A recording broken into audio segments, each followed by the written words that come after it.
بسم الله الرحمن الرحيم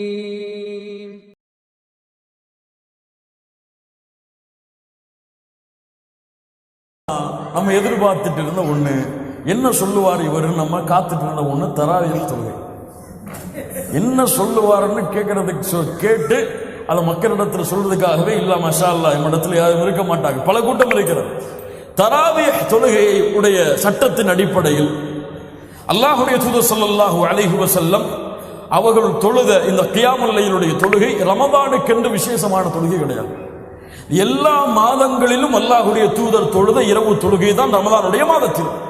தராவிஹ் என்ற ஒரு தனி தொழுகையெல்லாம் கிடையாது. ரமதானுடைய மாதத்தில் தொழுத அல்லாஹ்வுடைய தூதருடைய தொழுகை மற்ற மாதங்களில் அல்லாஹ்வுடைய தூதர் தொழுத கியாமுல் லைல் தான். இது என்ன எண்ணிக்கை சொல்லுங்க பாப்போம், அவங்கள்ட்ட விட்டுறேன்.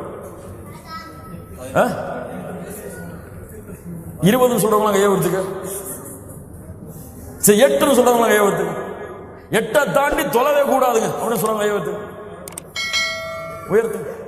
8 தாண்டி தொலைவே கூடாதா? புகாரி முஸ்லிமிலே ஹதீஸ் வருகிறது. ஆயிஷா ரலியல்லாஹு அன்ஹா சொல்கிறார்கள், அல்லாஹ்வுடைய தூதர் ஸல்லல்லாஹு அலைஹி வஸல்லம் ரமதான் மாதத்திலும் ரமதான் அல்லாத மாதங்களிலும் 11ஐ தவிர வேறு எந்த வணக்க வழிபாட்டு இரவு வணக்க வழிபாட்டுடைய அததுகளையும் எண்ணிக்கையும் அல்லாஹ்வுடைய தூதர் கூட்டவில்லை. கமாக்கால் அதே இமாம் புகாரி முஸ்லிமுடைய ஹதீஸிலே வருகிறது. இப்னு உமர் ரலியல்லாஹு சொல்கிறார்கள், அப்துல்லாஹ் இப்னு உமர் சொல்கிறார்கள், அல்லாஹ்வுடைய தூதர் ரமதானுடைய இரவுகளில் 13 தொழுதார்கள். 8 தவிர மேல தொழுதீங்க, உங்களை விட வழிகட்ட கொள்கை உடையவர் யாருமே கிடையாது. லா இலாஹ இல்லல்லாஹ் யா ஹபீப் யா அஹி. இது ஒரு மஸ்அலா, இது ஒரு மஸ்அலா, ஃபிக்ஹுடைய சட்டத்தில் எழக்கூடிய ஒரு கருத்து வேறுபாடு. இதில் அவருடைய ஆதாரம் உறுதியாக அவருக்கு தெரிந்தால் அதை அவர் பின்பற்றுவார், இவருடைய ஆதாரம் உறுதியாக தெரிந்தால் அவர் அதை பின்பற்றுவார். இதில் வழிகேடு சத்தியம் என்றும் அளவிற்கு சமூகத்திலே பலர் இந்த ஒரு மசாலாவை கொண்டு சென்று விட்டார். நஃபிலான வணக்கம், நீ தொழுதால் கூலி, தொலைவில் என்றால் எதுவும் இல்லை, பாவமா தொழாட்ட பாவம். நஃபிலான வணக்கம், இதை ஃபர்தை விட முக்கியத்துவம் கொடுத்து அவ்வளவு பெரிய மசாலாவாக கொண்டு சென்று சமூகம் பிளவுபட்டு கிடக்கிறது. தராவி தொழுகை, தராவின்னு வந்தாலே ரமதானுடைய மாதம்னு வந்தாலே இந்த ஃபித்னா இல்லாம ரமதானுடைய பிறை தெரியுதோ இல்லையோ இந்த ஃபித்னா வந்துடும். ஃபேஸ்புக்குகளையும் வாட்ஸ்அப்புகளையும் அவங்களுடைய சேரக்கூடிய இடங்களையும் 8 தொழுறதா 10 தொழுறதா 20 தொழுறதா 20 தொழுதா வழிகேடு, 8க்கு மேல தொழுதா அனுமதி கிடையாது, அது வழிகேடான கொள்கை. லா இலாஹ இல்லல்லாஹ் யா அஹி. உனக்கு ஆதாரம் சரியாக இருந்தால் அதை செயல்படு, நஃபில் தான். உனக்கு ஆதாரம் செயல்பாடாக இருந்தால் செயல்படு. அல்லாஹ்வுடைய தூதருடைய ஹதீஸ்கள் 2 வருகிறது சஹீஹான அறிவிப்பின்படி 8 11 வித்ரோடு சேர்த்து அல்லது 13, ரெண்டும் புகாரி முஸ்லிமிலே பதிவு செய்யப்பட்ட ஹதீஸ். இந்த 2ஐ கொண்டும் தொழுவது சிறந்தது. இதற்கு மேல் தொழ அனுமதி உண்டா இல்லையா என்று அவர்களுடைய ஆதாரங்கள் அடிப்படையில் உலமாக்கள் கருத்து வேறுபாடு படுகிறார்கள்.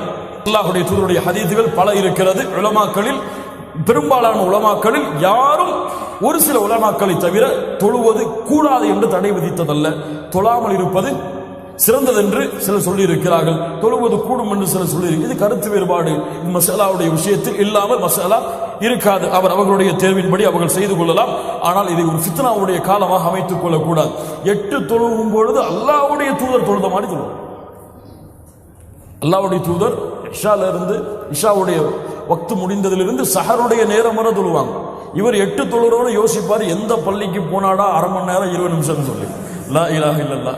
எண்ணிக்கையில் சுன்னா வேண்டும், முறையில் சுன்னா கிடையாது. இது ஃபித்னா, இது ஹிலாஃப். எண்ணிக்கையில் சுன்னா வேண்டும், முறையில் சுன்னா கிடையாது. அங்க போயிடாதீங்கன்னு எச்சரிக்கை செஞ்சிருவார். அங்க போயிடாதீங்கப்பா, 1.5 மணி நேரம் தாங்க முடியாது நம்மளால சொல்லி. லா இலாஹ இல்லல்லாஹ் யா அஹி. உன்னால் எவ்வளவு முடியுமோ தொழு, நின்று தொழ முடியவில்லையா நஃபில் தான், உட்கார்ந்து தொழு. சிறந்தது ரமதானுடைய மாதத்தில் மன் காம ரமதான் ஈமானன் வ இஹ்திசாபன் குஃபிர லஹு மா தகத்தம மின் தம்பி. ரமதானுடைய இரவுகளில் நின்று வணங்கியவர்கள் அவருடைய முன் பாவங்கள் எல்லாம் மன்னிக்கப்படும்.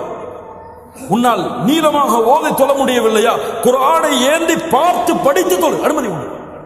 நஃபிலான வணக்கங்கள்.